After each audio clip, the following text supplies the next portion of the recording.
What is going on, everybody? Welcome back to Red Seat Radio. My name is Corbin, and I was going to start with a happy opening day. I'm so excited for the season. I'm so excited to see where this channel goes during the season. And both those things are true, but what an unfortunate way to start the Red Sox season.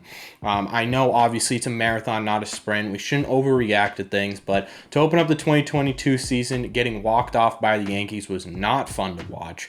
Either way, though, there were some great things that happened in this game, and we're going to go over all of those today. We're going to focus on the good and not the bad. We'll mention the stuff that didn't go right, but for the most part, I want to focus on the highlights because, again, long season, and there's no reason to overreact to the bad things that happened today. But as always, before we get into those, I do want to mention that we are only about 110 subscribers away from that 1,000 subscriber mark. So do me a favor, if you're new here, we are talking Red Sox almost every single day. If you like that kind of thing, hit that subscribe button. Help us get to 1,000 by the end of April. Also, everyone, make sure you guys have hit that like button as well. It helps out the video a ton. Every single one of you can help out these videos, so make sure you're hitting that like button. Thank you all very much for clicking on this one. Let's get into it. I forgot to mention in my intro, this is probably the format that I'm going to use going forward throughout the regular season. Obviously, I'll still cover all the big storylines and everything like that, but I think for the most part, I'm going to try and do one of these recap type videos every couple of games, maybe every series and every big game, because I think it's really cool. For those of you who missed out and weren't able to watch the game and want to see the highlights, this is where you can see it all in one place. I also give my opinion and reaction to things, so hopefully you guys enjoy it. Make sure you're letting me know you enjoy it by commenting down below what you think of this format. Anyways, let's get on to the highlights of today's game. And I want to start with Jerry Remy's patches. Now, I know it's obviously not a highlight on the field, but for those of you who didn't get to see the game, they debuted the Red Sox Jerry Remy patches in today's game. And they're going to be wearing them all season. And to me, personally, I think it's just a fantastic way to honor Jerry Remy. He meant a whole lot to everyone who had watched the Red Sox and were a fan of the Red Sox for so many years. So to see him honored throughout the entire season is really cool to me. Moving on to the actual game, though, because again, there were some great moments. And the first moment I want to talk about is the guy who literally, I think, owns Gerrit Cole. He's got real estate in this guy's head. He might even genuinely be his father, and that's Rafael Devers, whose first swing of 2022 was a two-run shot in the top of the first. It was an absolute monster blast, and I genuinely think this guy can hit 200 home runs. No, I'm kidding. He's not actually going to hit 200 home runs, but he is going to be a monster at the plate this year, and I can't wait to see what he does. Why they haven't given him a bag yet, and I know people are going to say I'm overreacting to this, but genuinely, I think Devers should have been signed already. One thing that is funny about the Rafael Devers top of the first home run was that right before that, Gerrit Cole was barking at the umpires to start the game. He was yelling at them because the play ball or the first pitch was taking too long, and then he goes out and gets shelled, and that's just perfect karma. That's exactly who Gerrit Cole is. So the start of this game was fantastic. And offensive wise, at the beginning of this game, we did really well because besides Rafael Devers hitting that home run, JD Martinez had an RBI double. Doogie had a fantastic day at both the plate and on the field. And we're going to get to the fielding in a little bit, but at the plate, he went 2 for 5. He had an RBI single. And again, he had some plays on the field that we're going to talk about in a second. And the last run to be scored was Xander Bogaerts in the top of the 10th to have that go-ahead single. I honestly thought that his game was over there. It also appeared as though he hurt himself on the play. If that becomes a thing, make sure you guys have those notifications on because I will for sure have a video out about Xander Bogaerts getting injured. But other than that, the bats kind of fell apart in the end of this game. There were a lot of swings and misses, a lot of strikeouts, and I don't know whether that was because the Yankees bullpen was just really good or the fact that the Red Sox kind of fell apart, or maybe even that the shadows on the field were a lot to take in and it was hard to see the breaks. I don't know what it was, but we fell apart at the end of this game, at least offensively. Let's move on to some of the highlights and the good things that I saw on the field this game.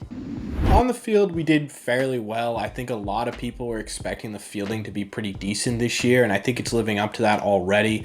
Like I said, Alex Verdugo had a fantastic couple plays in left field. He's really coming into his own in Boston. I'm really excited to see him kind of break out and become his own player in this city. He had 2 sliding catches in left field here, one in the bottom of the 5th that actually probably saved at least 2 runs, maybe more, and another one in the 7th. So again, he's looking fantastic out there. And another guy looking pretty comfortable is Trevor Story, who made another very similar play to the one that happened in spring training where he kind of moved across the diamond almost to the shortstop position to make a play. He did that again today. He didn't do very well at the plate, for those of you who are wondering, 0 for 5, but he's looking to fill that second base role really well, which makes me very excited. There were a couple of errors today that happened during the game. One was Eovaldi overthrowing Bobby Dahlbeck on a pickoff attempt that ended up outfield.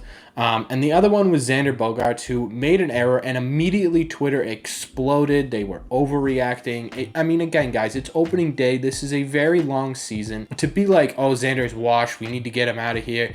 After one error the first game of the year, like, there are going to be errors this year. Everyone should expect errors from every single player on this team.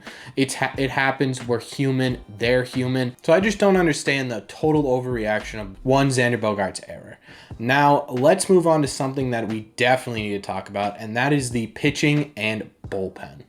This is going to be a long and stressful season if this is what our bullpen is going to look like for the entire year. I was at the edge of my seat, heart racing, because we don't have a set closer. I don't think we're going to have a set closer for a while. And honestly, the bullpen arms aren't fantastic to begin with. So you add on top of the fact that they don't have set roles, it could be a disaster. Luckily today, it wasn't terrible, and we're going to talk about it right now. Eovaldi started this game, and besides a few missed pitches that ended up as Mickey Mouse home runs that wouldn't go out anywhere but Yankee Stadium, he was pretty dominant. He got a lot of ridiculous swings and misses from some really powerful hitters on the Yankees. All of his pitches looked like they were moving well. He did 5 innings, 7 strikeouts. He did his job. He's going to be a workhorse this year. Again, another guy I'm excited to watch work in 2022. At the end of the day, I don't think anyone will have a problem with Eovaldi's performance today. Whitlock came out of the pen after him, and he, again, really well. He pitched 2 very solid innings with 4 strikeouts, and then he got to that 3rd inning, and he had 1 mistake pitch to DJ LeMahieu, and it ended up costing him his game, and he got taken out. But again, very good. He looks like last year's Whitlock. 1 mistake pitch should not make you think that this guy has changed. He was pretty dominant. Matt Strom and Diekmann had their first appearances with the Red Sox. And Strom did fairly well. He had some control issues, but he got out of a pretty decent jam, and he was able to get us into that 9th inning. So I'm not super concerned with Strom, at least yet. Again, definitely keep an eye out on that control, though. Diekmann was another story. He only faced 3 batters. One of them was an intentional walk, so we really only faced 2. His control was all over the place. He wasn't getting a ton of swings and misses, so that makes me a little bit nervous going forward with Diekmann. Again, marathon, not a sprint. Keep that in mind. Brazier had an outing after that. Brazier might genuinely be a sneaky pick to be our closer. He was great out on the mound. He got what he needed in the tight situation. Yes, he let up the sacrifice fly, but by Gleyber Torres to hit that was kind of a lucky hit. So in my opinion, Brazier could genuinely be a sneaky pick for the closer role going forward. We'll see, though. Let me know what your thoughts are on that down below. And finally, Cutter Crawford unfortunately got his first appearance today. And I say unfortunately because he let up the weak ground ball up the middle to lose the game.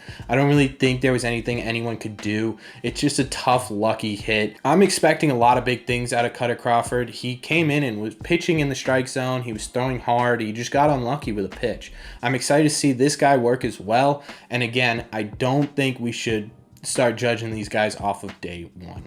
This is Future Corbin editing this video. I realized I totally forgot to mention Hansel Robles' outing. He did really well. I think all of Red Sox Nation was nervous to see him come in, but he shut them down, and it looked really good. So shout out to Robles in that. Sorry I forgot to mention that when I was talking about the pitcher breakdown. All in all, the Red Sox could have been better, could have been worse today. I think a lot of it had to do with a shortened spring training, so we will see kind of how they develop in the first month. I give it a month to finally figure out what this team's going to be like for the rest of the year. Again, probably shouldn't judge anything off of opening day. Just a real tough loss. On the other hand, though, I am very excited for this season, and I'm excited for this season on this channel. I think this channel and this community is going to have a great year, and I'm real excited for it. So if you've made it to the end of this video, why don't you think about joining this community by hitting that subscribe button. Also, make sure if you made it to the end of the video to hit that like button as well. Thank you all very much for clicking on this one, and I will see you in the next one.